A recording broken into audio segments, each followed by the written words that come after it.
povo da Terra, vazou tudo, mas tudo sobre o capítulo 69 de Dragon Ball Super. Então, sim, como venho fazendo todo mês, estou trazendo um resumão de tudo o que aconteceu nesse tão aguardado capítulo da nova saga Sobrevivente Granorá. Relembrando que eu já fiz um resumão e uma análise de tudo o que aconteceu nas 10 primeiras páginas reveladas oficialmente há alguns dias. Se você ainda não viu, eu vou deixar o link na descrição e nos comentários do vídeo, mas de qualquer forma eu vou falar de uma maneira bem mais condensada, bem resumida mesmo, a respeito dessas outras páginas aqui também, tá? Só para o vídeo ficar bem amarradinho e depois trazer detalhes inéditos desse capítulo, beleza? Então, recapitulando, vimos que o Granorá retornou ao planeta Shiryaru, ou planeta cereal, que agora é habitado por uma outra raça chamada Shugadin. Esses Shugadins vivem em umas cidades dentro de redomas transparentes.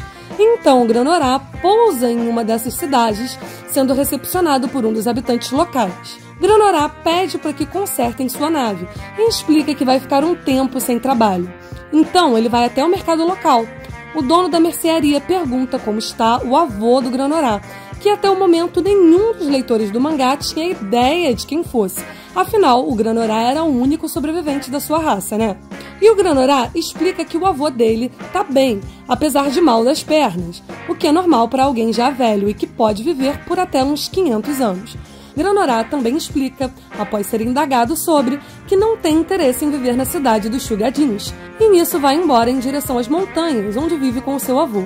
No caminho, Otomiru e Granorá conversam e descobrimos que foram os Hitá quem construíram as novas cidades no planeta Shiryaru e venderam o planeta reconstruído aos Shugadins.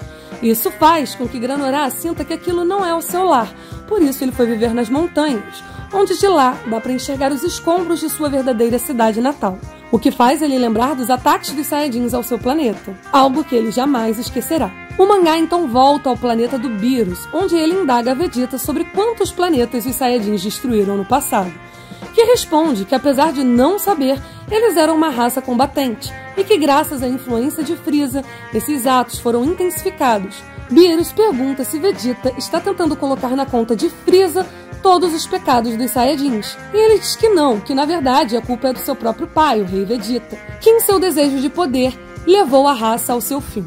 Beerus então pergunta a Vegeta se ele está dizendo que o destino dos Saiyajins era ser destruído, que responde que sim.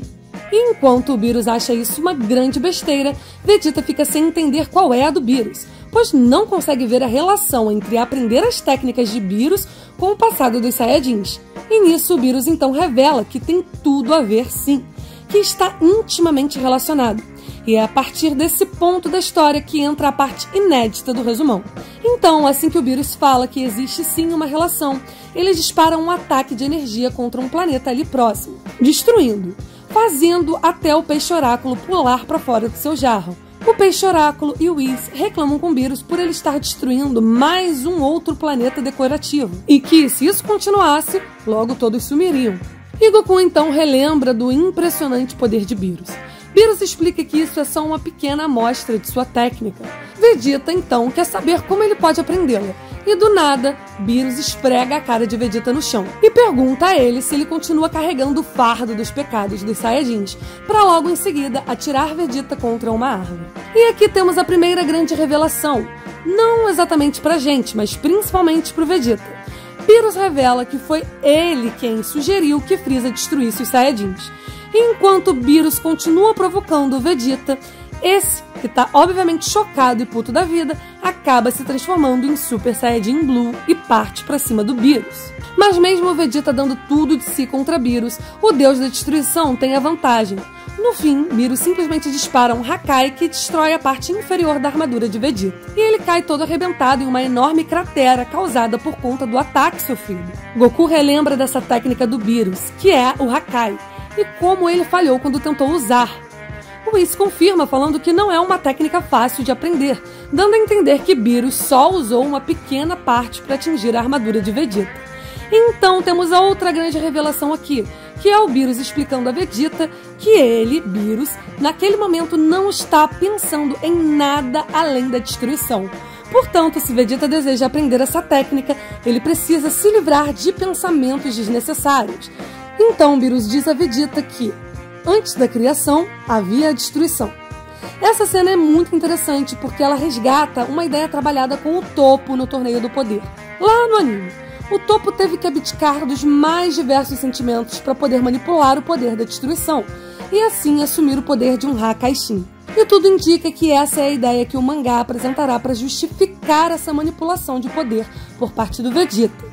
Saindo um pouco do treinamento de Vegeta com Beerus, o mangá foca no QG do Gita, onde eles estão checando, digamos que o HD do 73, que contém todas as gravações dos eventos que ele e o bando Sagambo passaram. Ficamos sabendo que o bando de Sagambo chegou a atacar o palácio de Zuno antes de serem presos pela Patrulha Galáctica, ao comando de Meruiz. Lembrando que Zuno parecia ser o principal interesse dos Gita, então os Gita checam a parte dos dados do 73 que revelam o momento que Sagambo e sua gangue escapam da prisão galáctica graças às esferas do dragão. O líder do Gita, Eric, diz que nunca ouviu falar sobre essas esferas, mas como coisas estranhas já aconteceram antes, como a ressurreição de Frieza, talvez haja alguma relação. Eles então tomam conhecimento da relação das esferas com os Namekuseidins, e Maki lembra já ter ouvido falar deles. Gas então diz que eles costumavam viver no planeta Shiryaru, e Oil comenta que eles também foram eliminados. E nisso, uma outra grande surpresa que o mangá entrega é o Eric recordando que existe ao menos um sobrevivente, o Namekuseidin Monaito, que mora com Granorá. A partir daqui é uma chuva de revelações bombásticas.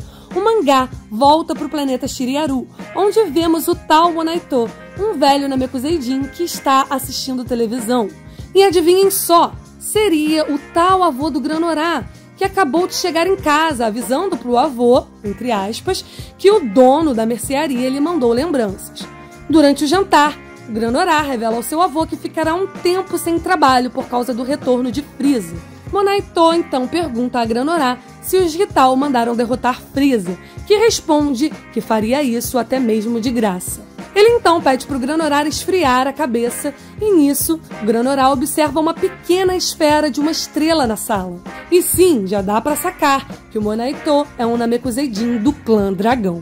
Ele adverte Granorá, dizendo que não quer que ele use a esfera do dragão para se vingar, até porque Granorá precisaria da esfera de 2 estrelas, que está perdida há uns 40 anos. Fica claro aqui que, diferente das outras esferas do dragão, para invocar esse deus dragão criado pelo Monaito, só precisam de 2 esferas. E aí o Monaito explica que as esferas são usadas originalmente por um bravo guerreiro durante uma cerimônia. E paralelamente a isso, o mangá foca em Namekusei, mostrando o Muri ensinando os jovens Namekuseidins, inclusive o pequeno Esca, sobre as esferas do dragão. Muri explica que, dependendo do criador, a quantidade e o tamanho das esferas podem mudar, e cada vila em Namekusei possui uma esfera.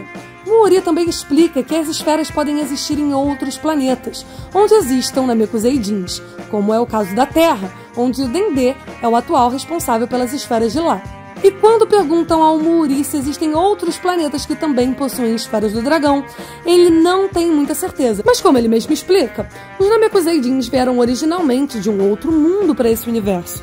E ele ouviu dizer também que alguns vivem em outros planetas, além de Namekusei. Ou seja, aparentemente o Muri sugere que os Namekuseidins não são originários desse universo, ou talvez da galáxia onde vivem os atuais Namekuseidins. Apesar de confuso, isso provavelmente tem relação com o cataclisma que o planeta original dos Namekuseidins enfrentou, o que justifica a vinda de Katatsu e seu filho à Terra. Filho esse que mais tarde se tornaria o Kami-sama da Terra. Ou talvez essa história dos Namekuseidins vem muito antes mesmo do tal cataclisma. Enfim, voltando ao mangá, perguntaram ao Muri se ele sabe algo sobre os outros Namekuseidins, mas ele acredita que provavelmente estejam mortos. O mangá então retorna ao planeta do Granorá, onde Monaito explica que ali viviam os 10 Namekuseidins, mas somente ele havia sobrevivido. E se ele morresse, as esferas do dragão criadas por ele desapareceriam. Granorá então diz que tem pressa para fazer com que seu planeta volte a ser o que era há uns 50 anos, mas Monaito diz que ele não deve se esquecer dos Shugadins, que são um povo amigável, e que ele deveria descansar e esquecer essa história de vingança. E E enquanto Monaito dorme, Granorá vê na TV que um Shugadin que procurava insetos nas montanhas encontrou um objeto estranho que ninguém sabia o que era. E esse objeto, adivinha, era a esfera do dragão de 2 estrelas. Granorá então vai até a cidade disfarçado e rouba a tal esfera do cientista que estava descansando. Apesar dos esforços da polícia local em encontrar o ladrão, Granorá já está bem distante da cidade. Otomiru então pergunta a Granorá se não há problemas em ignorar as ordens de Monaito, mas Granorá responde que ele não deveria se preocupar, pois ele tinha uma ideia e pede para o Otomiru para repetir as palavras que Monaito disse a ele para invocar o dragão. E então ele invoca o dragão, que diz que realizará qualquer desejo dentro das suas capacidades. Chama a atenção o design do dragão, totalmente diferente dos dragões já conhecidos na franquia. Ele é bem menor que os tradicionais dragões. E por fim, Otomiru explica que Granorá pode fazer o pedido em seu idioma. E ele então pede para se tornar o mais forte de todos, o guerreiro mais poderoso do universo. E assim acaba o capítulo. Será que Granorá conseguirá realizar o seu desejo tão fácil assim? Será que o Vegeta vai conseguir se libertar das emoções para alcançar o poder dos Hakaishins? E será que os Hita se interessarão pelas esferas do dragão? O que vocês acham, galera? Diga aí nos comentários. Não esqueça de deixar o like no vídeo e se inscreva no canal. Um beijo e até o próximo vídeo.